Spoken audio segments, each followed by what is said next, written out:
നമസ്കാരം. നേരറിയാൻ ദേശാഭിമാനിയിലേക്ക് സ്വാഗതം.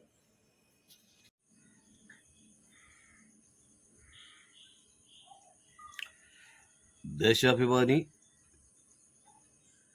2025 ജൂൺ 19 വ്യാഴം.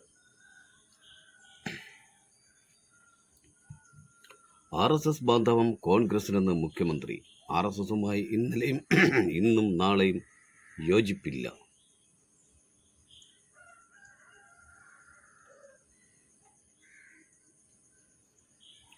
ദേശീയതലത്തിലും കേരളത്തിലും RSSുമായി ഒളിഞ്ഞും തിരിഞ്ഞും കൂട്ടിയേറുന്നത് കോൺഗ്രസ് ആണെന്ന് മുഖ്യമന്ത്രി പിണറായി വിജയൻ. അടിയന്തരാവസ്ഥയിലും അതിനുശേഷമുള്ള തെരഞ്ഞെടുപ്പിലും ഇന്ദിരാഗാന്ധിയും RSSും തമ്മിലുണ്ടായിരുന്ന ബന്ധം രഹസ്യമല്ലെന്നും അദ്ദേഹം വാർത്താസമ്മേളനത്തിൽ ചൂണ്ടിക്കാട്ടി. ഫാസിസ്റ്റ് പ്രത്യയശാസ്ത്രക്കാരായ RSSുമായി ഒരിക്കലും CPIM സന്ധിയുണ്ടാക്കിയിട്ടില്ലെന്നും അദ്ദേഹം വ്യക്തമാക്കി. RSS ബന്ധം CPIMന്റെ ചരിത്രത്തിലില്ല. 1980-ൽ 350 സീറ്റ് നേടിയത് RSS സഹായത്തോടെയെന്ന് ഇന്നലെ സമ്മതിച്ചു. 84-ൽ RSS ആഹ്വാനം ചെയ്തത് വോട്ട് കൈപ്പത്തിക്കെന്ന്.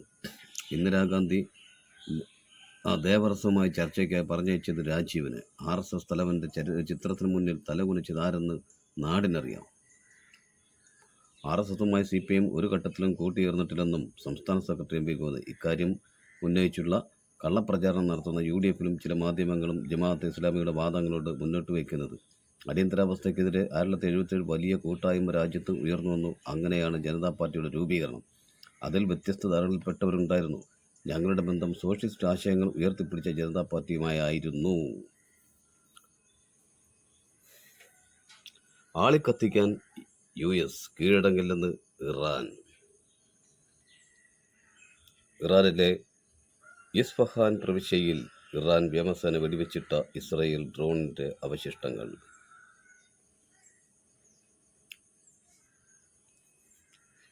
പാക് സൈനിക മേധാവിക്ക് വിരുന്നൊരുക്കി ട്രംപ്. മോദിക്ക് നയതന്ത്ര തിരിച്ചടി.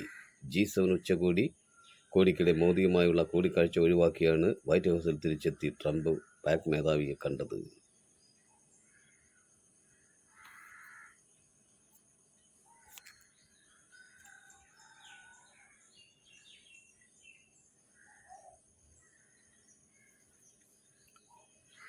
നിലമ്പൂർ ഇന്ന് ബൂത്തിലേക്ക്. ശുഭാംശുവിന്റെ യാത്ര 5ാം തവണയും മാറ്റി. അന്തിമ അനുമതി നൽകി പരിസ്ഥിതി മന്ത്രാലയം. തുരങ്കപാതയ്ക്ക് വഴി തുറക്കുന്നു. ആനക്കാംപൊയിൽ കള്ളാടി മേപ്പാടി തുരങ്കപാതയുടെ പ്രവൃത്തി ഉദ്ഘാടനം ജൂലൈയിൽ. 2043.74 കോടിയാണ് 8.11 കിലോമീറ്റർ പാതയുടെ നിർമ്മാണ ചെലവ്.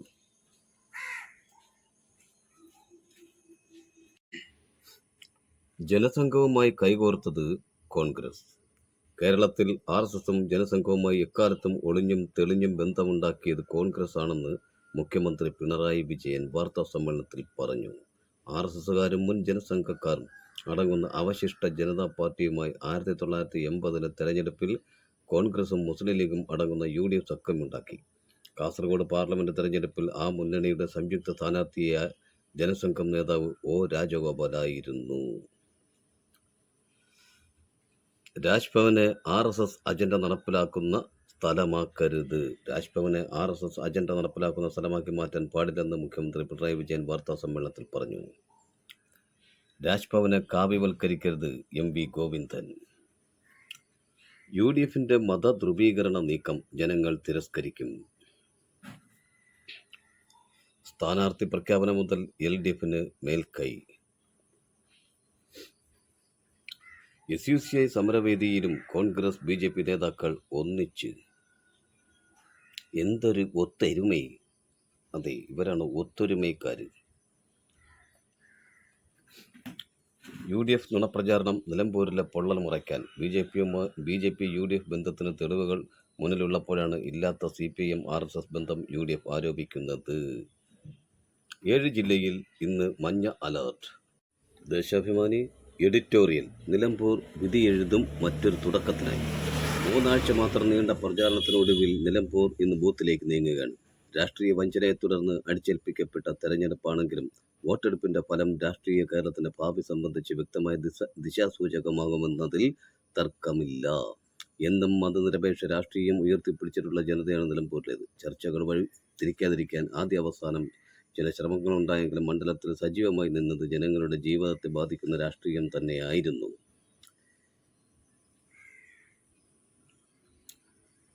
വികസനത്തിനും നവകേരളത്തിനും ഒപ്പം നിലമ്പൂർ നിൽക്കണോ എന്നതാണ് വോട്ടർമാരുടെ മുന്നിൽ വന്ന ആദ്യ ചോദ്യം. വർഗീയത രാജ്യത്തിന് വലിയ വെല്ലുവിളി ഉയർത്തുന്ന ഇക്കാലത്ത് 10 വോട്ടിന് വേണ്ടി ജമാഅത്തെ ഇസ്ലാമി എന്ന മതരാഷ്ട്രവാദ സംഘടനയുമായി കൂട്ടുകൂടിയ UDFന്റെ അവസരവാദ നിലപാടാണ് മണ്ഡലം ചർച്ച ചെയ്ത മറ്റൊരു വിഷയം.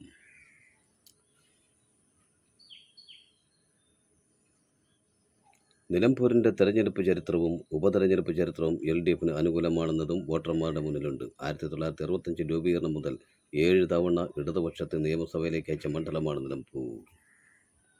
PSC നിയമനത്തിലും 1-ാം റാങ്ക് കേരളത്തിന്.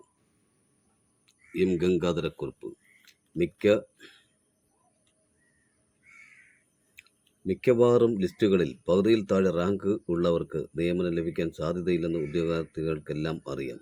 PSC റാങ്ക് ലിസ്റ്റുകളിൽ ഉൾപ്പെട്ടിട്ടും നിയമനം ലഭിക്കാത്ത 10,000-കണക്കിന് ആളുകൾ കേരളത്തിലുണ്ടാകും.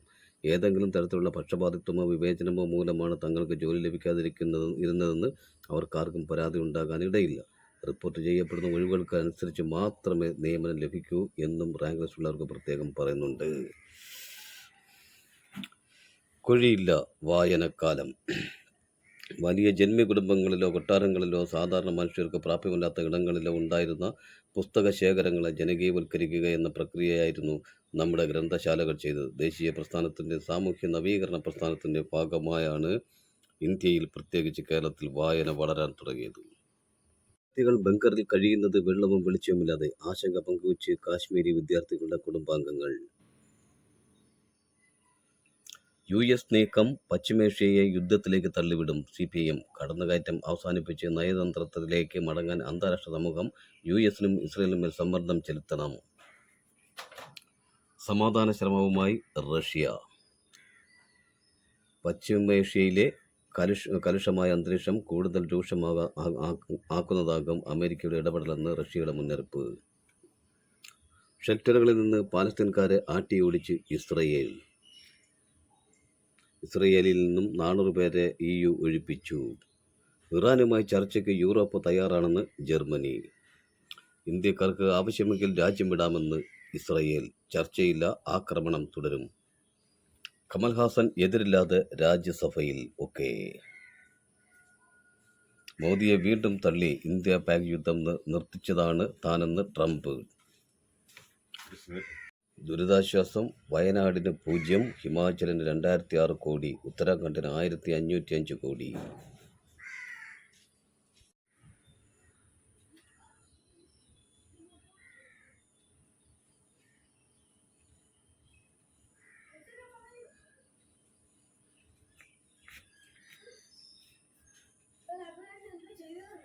മറക്കാമോ കോലീബി? പാഴായ പരീക്ഷണം. MV ഗോവിന്ദന്റെ വാക്കുകൾ വളച്ചൊടിച്ചു. AKGയെ തോൽപ്പിക്കാനും ജനസംഘവുമായി സഖ്യമുണ്ടാക്കിയവർ. EMS പ്രഖ്യാപിച്ചു. RSS വോട്ട് വേണ്ട. കോൺഗ്രസ് പിന്തുണയിൽ BJP അക്കൗണ്ട് പൂട്ടിച്ചത് CPIM.